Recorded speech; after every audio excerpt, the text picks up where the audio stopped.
रानी धाम की जय। मानस प्रेमी जन, कथा यही विश्राम लिए थी। बोली बचन बहुत मुस्काई। शूर्पणखा प्रभु के पास जाकर अनायासी बहुत हंसती है। उसे अपनी मुस्कान से अपने हृदय की बात व्यक्त करने का प्रयास भी किया और फिर कहा, तुम सम पुरुष नमो सम नारी, यह संयोग विधि रचा विचारी। मम अनुरूप पुरुष जग माही, देखो खोज लोक त्यों नाही। ताती अब लागी रहूं कुमारी, मन माना कछु तुम ही निहारी। शूर्पणखा ने भी कहा, यार जैसा पुरुष और मेरे जैसे स्त्री संसार में दूसरी नहीं है। यह संयोग विधाता ने बहुत ही विचार कर रचा है। प्रभु सुनते गए, परंतु शूर्पणखा ने जो बात आगे कही उससे ही प्रभु को यह निश्चय हो गया कि राक्षसी है। शूर्पणखा ने कहा कि मैंने तीनों लोकों में खोज डाला, परंतु मेरे अनुरूप कोई पुरुष नहीं दिखा, इसलिए मैं अभी तक कुंवारी ही रही। आज तुम्हें देखकर मेरा मन कुछ न कुछ तुम पर आसक्त हुआ है। शूर्पणखा का कहना है कि आज तक तीनों लोकों में मुझे कोई भी नहीं मिला जिस पर मेरा किंचित भी मन रमता, परंतु तुम पर मेरा मन बहुत आसक्त हो रहा है, इसलिए अब कहाँ तक खोजती रहूं। सोचती हूँ कि तुम्ही से संबंध कर लूं। मन माना कछु तुम ही निहारी। जो कोटि मनोज लजावन हारे हैं, जिन्हें देखकर जनक जी का ब्रह्म सुख उनसे छूट गया। बरवस ब्रह्म सुख ही मन त्यागा। और जिन्हें देखकर विश्वामित्र जैसे मुनि विरत विसारी, उनके लिए शूर्पणखा कहती है कि मन माना कष्ट तुम्हें निहारी। प्रभु पर एहसान लादना चाहती है। श्री राम ने तो शूर्पणखा को यह कहते ही कि देखो खोज लोक त्यों नाही, यह समझ गए कि राक्षसों के अतिरिक्त इतनी शीघ्रता में तीनों लोगों का भ्रमण भला कौन कर पाएगा। यद्यपि शूर्पणखा ने दोनों बातें सच कही, न तो वह तीनों लोकों में घूमी और न ही वह अविवाहित थी। वह तो विधवा थी, परंतु झूठ के माध्यम से प्रभु को प्रसन्न करना चाहती है। शूर्पणखा की बात पर श्री राम ने पहले तो सीता जी की ओर देखा कि तुम्हारा मन मेरे ऊपर आ गया है और मेरा मन तो सदैव इन्हीं सीता जी के पास रहता है। सो मन सदा रहत तो पाही। राम का संदेश हनुमान जी ने सीता से कहा था, इसलिए प्रभु ने सीता जी की ओर देखकर यह संकेत किया कि तेरा मन भले ही इधर उधर भटकता हो, परंतु मेरा मन तो इनके पास से ही कहीं नहीं भटकता। दूसरी बात, राघव ने यह संकेत दिया कि मेरे पास तो मेरी स्त्री है, इसलिए मैं तो तुम्हें स्वीकार नहीं कर सकता। हाँ, यदि तू चाहे तो जाकर लक्ष्मण से पूछ लो, क्योंकि वही भी तो कामदेव को लज्जित करने वाली सुंदरता के स्वामी हैं। सीता ही चितई कही प्रभु बाता, आहाई कुमार मोर लघु भ्राता। सीता की ओर देखकर प्रभु ने शूर्पणखा को यह भी संकेत दिया तू माया के रूप से माया रूपणी सीता के पद अर्थात माया पद को पाना चाहती है। प्रभु का यह संकेत यह भी है कि जिसके पद को तू पाना चाहती है वह राक्षस वंश के नाश का मूल है। प्रभु ने तो शूर्पणखा को देखा तक नहीं। शूर्पणखा की बात सुनकर राघव सीता की ओर देखने लगे, मानो वे जानकी के भाव को परखना चाहते हों। जब श्री राम ने शूर्पणखा से कहा कि हाय कुमार मोर लघु भ्राता, शूर्पणखा ने इसका अर्थ यह लगाया कि श्री राम ने यह कहा कि मेरा छोटा भाई लक्ष्मण अविवाहित है। प्रायः यही भाव सामान्य पाठक भी लगा लेते हैं और फिर इस पर प्रश्न चिन्ह लगाते हैं कि श्री राम ने झूठ क्यों बोला। परंतु गोस्वामी जी की शैली व भाव तथा अर्थ गंभीर को बिना संत व सत्संगत के नहीं जाना जा सकता। ईश्वर ही सत्य है और सत्य ही ईश्वर है। राघव तो कभी झूठ बोल ही नहीं सकते। कोई झूठ बोलते भी क्यों, वो तो असमर्थ है नहीं।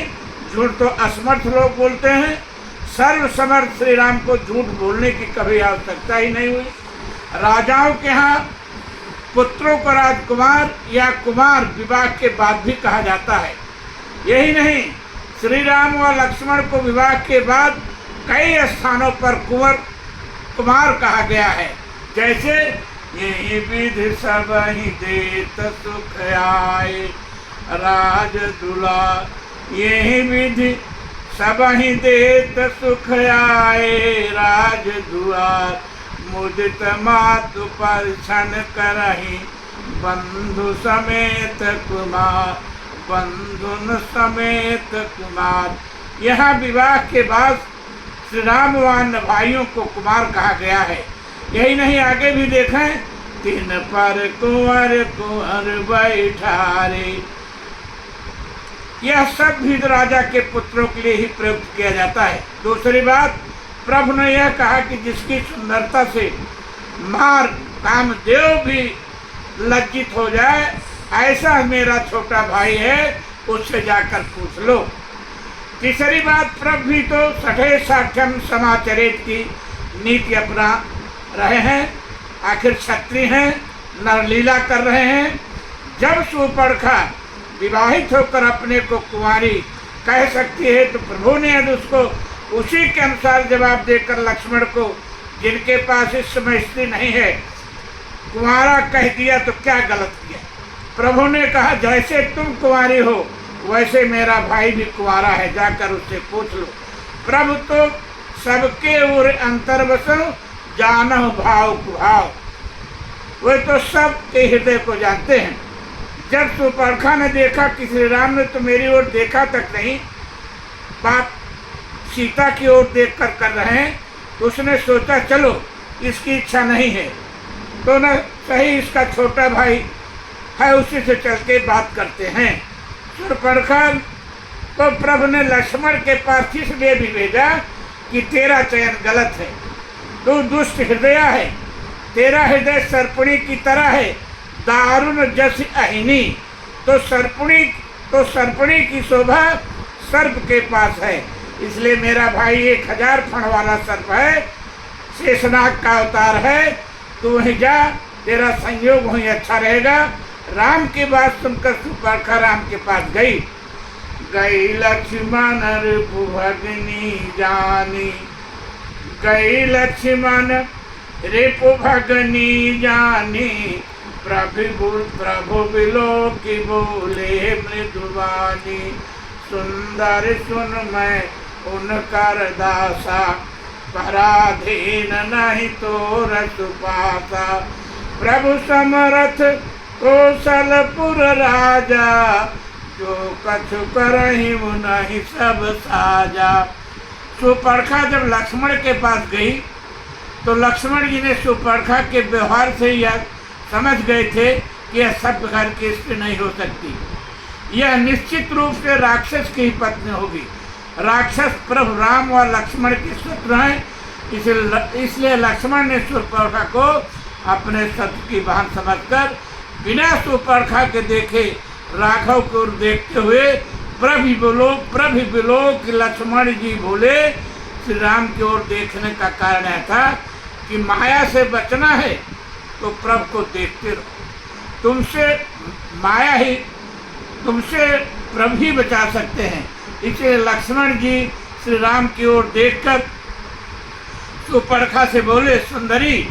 शूर्पणखा ने सोचा चलो इस छोटे कुमार ने मुझे सुंदरी तो कहा, सुंदर शब्द सुनकर प्रसन्न हुई। लक्ष्मण जी ने कहा सुंदर, मैं तो प्रभु का दास हूँ और तुम्हारा भाव दासी बनकर रहने का नहीं है। मेरे साथ तुम रानी या महारानी बनकर नहीं रह सकती।